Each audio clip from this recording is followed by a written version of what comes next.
I'm Wes, and I have an unusual story to share with you about how I was scared to death, half naked, looking down the barrel of an M16 rifle, heart pounding, moments from pulling the trigger,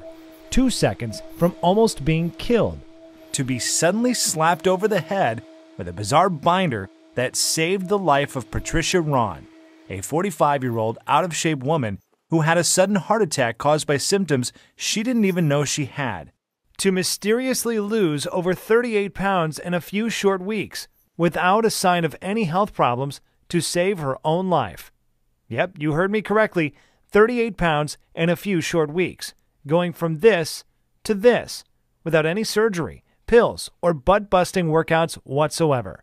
And you'll be shocked, maybe even disturbed, when you discover the unconventional method used to melt away all her unwanted body fat and miraculously boost her energy